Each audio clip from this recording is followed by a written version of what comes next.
Nate, why don't you start off? uh, 5 straight games that have essentially come down to the final possession to eke one out after the last three. Euphoric? What was sort of the sentiment you tried to express to the guys after this? I think the biggest thing is just there was some family times. There was some times in that game where mom and dad was being questioned. There were some times when the children were being questioned and grandma and grandpa was being yelled at. Nobody yells at grandma and grandpa. And I can't believe the stuff that we were talking about the grandkids about. And they're just young, and we shouldn't be talking about those grandkids because they still need to grow up. And then after the Kumbaya meeting, I think we came back out the second half and played a lot better. And I think that's what we need to do to be the team that we want to be. And I think this is going to be one of those moments. I really see it's going to be as one of those moments where it starts to change. Now, I can't promise you it's going to change in W's and L's, but I can tell you it's going to change in everything else. So, was the final sequence at the end of the first half, the proverbial line in the sand for your guys? Like, is that when emotions started to spill out that you referenced? We had a nice Kumbaya meeting at halftime.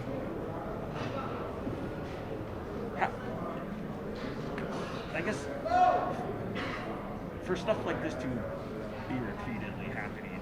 You gotta speak up a little bit. For this kind of stuff to be happening repeatedly in a season, more than once in a season. Okay, you gotta tell me exactly what you're talking about because we may be talking about two different things.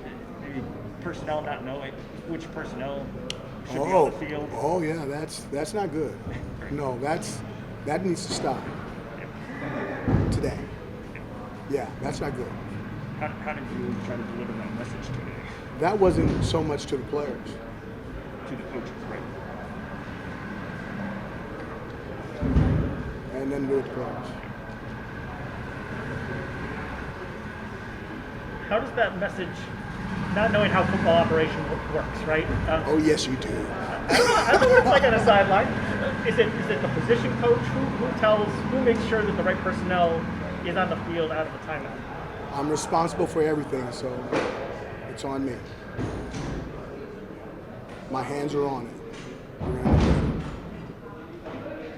Coach, Garrett looked better throwing the ball today than I think we've seen him all year long. Was something different today? Did he chemistry with the receivers? Was it that Kumbaya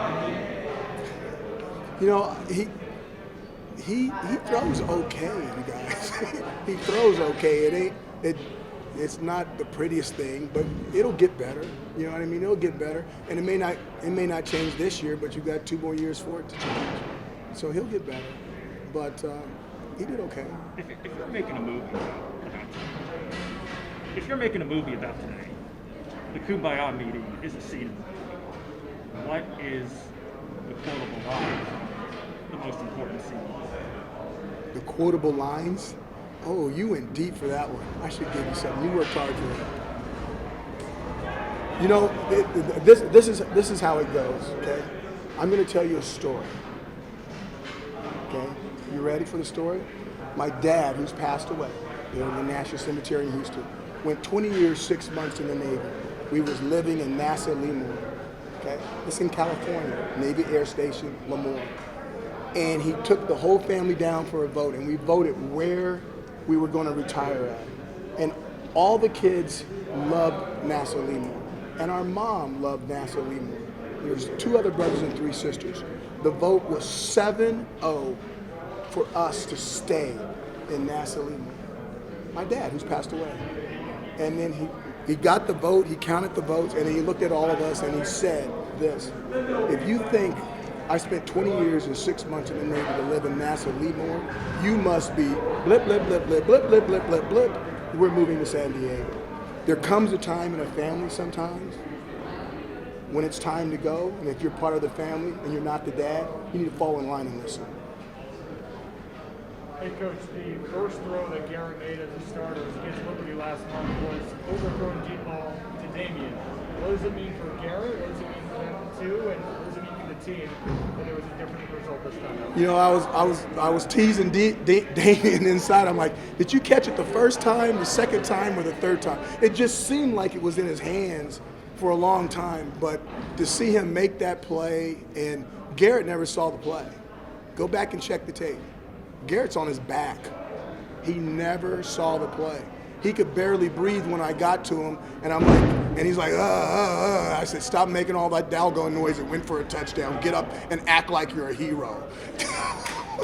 You know, it was a heck of a throw, and it was a heck of a catch, and I'm excited for Damien because he's a freshman. There's big things for him down the road. That is the second game in a row that he hung in there and just got absolutely crushed to deliver you guys a touchdown pass. What does it mean to the wide receivers in your offense to see him, willing to do that? Well, football's like that. It's and that's why you guys don't take this wrong. There's a bunch of bulls in there, and when bulls, they don't kill each other, but a lot of times they blah blah blah and bump heads with each other because there's got to be a dominant bull. But I look at Schrader and I look at the things he's done, and I just think he really, really wants to win really, really bad. When you've been somewhere and then someone says you can't, and then you go somewhere else and now people say you can, you don't want to let them down. And I think that winning attitude it's always been here, but when someone is exploiting it, whether it's an offensive lineman, Aaron Service, doing amazing things to get his body back, or the things happen with Cody Roscoe to get back on the field. Guys are just doing. McHale was hurt this week. There was a chance McHale couldn't get back on the field. And the things that Garrett did to try to get back on the field and he couldn't play. There's really guys just doing amazing things and really caring about their teammates and really caring about trying to do what's best for the La Familia and the Ohio. After 3 close ones to get one, what was the locker room like? Was this different than most wins for any reason? Oh, this was Christmas and birthday, everything wrapped up in one. It's a good celebration in there. Oh yeah, you guys will get some good interviews out on this one. Got time for 2 more. How did the environment with the fans and everything match or maybe surpass your expectations? Oh, what a great crowd. They caused us so much trouble. They've got so much football experience. They're the veteran crowd. The way we had, Josh Ilo, when we lost Carlos and we had to move Aaron Service to a tackle, and then Josh Ialoa came in at center. I want to say there was 10 yards in penalties because of the crowd, just like that, bang, bang, almost like they knew a new center was in there, and the communication between him and Garrett wasn't good enough on that drive, and it was causing us issues. Now they worked it out because once again, Garrett's getting up in there, and boom, boom, boom. We had the one time where the guy tapped him, and the ball was snapped, right? And it's like, what the heck? And when luckily we got that one, that's all crowd noise. And we did all the things we're supposed to do. We blasted the speakers and couldn't hear and all that kind of stuff. But when you have, like our crowd, when you have a crowd that really knows football and they know when to do it and how to do it, they can definitely be a 12th man. This crowd is amazing. Virginia Tech has an amazing crowd. Hey, Coach, you guys didn't have Bleish, didn't have Tisdale, and then Vettorello goes down. Yet the line with pieces in it held up long enough for Garrett to make the throw. What can you say about how far that unit has come in a year? Those guys, my heart goes out to them. We talked about them in that room after the game, and Coach Schmidt does a good job with them. Coach Gilbert does a good job with those guys, and they don't care. It's next man up, next man up. I think they're so tired of all the positive articles they got last year that they're just not going to let the media down. They're just saying that media believes in us. We have to stay out there. We have to fight next man up because we know we want those type of positive articles written about this group, and I couldn't agree with them more. You were more aggressive. I didn't even get a smirk out of you. He's smiling, we can tell. You were much more aggressive on 4th down on your side of the field, going for it and it working. What changed your mind before halftime, where you were going to go and then you didn't? It had to do with the score. And watch this. It had to do with the score. Now watch this. Who got the ball first in the second half? You guys did. Yeah. And you know what we did with it? Okay. So the way I looked at it is you got to be careful with this because I really felt that after we came out in the second half that we were gonna get something. be wrong. I mean, we could fumble the ball, you know. But I really felt we were going to get something, and I just didn't want to. We took, I want to say, 3 legitimate shots at that thing. And I'm like, eh. And then we had a really good play called, and something happened. It was a happening. And I'm like, okay, let's kick, and we'll take this. We'll get this kick, and then we'll go back. Now, if you'd have told me that we were going to hit an upright, I'd have went for it on 4th and 1. But if you looked, we got the playoff on 4th and 1 where they called timeout, and we actually didn't make it. But they called timeout, so the play didn't count. Yep, that's a part. It's, again, it's a yard, but it's, you guys, it's tough sled, man.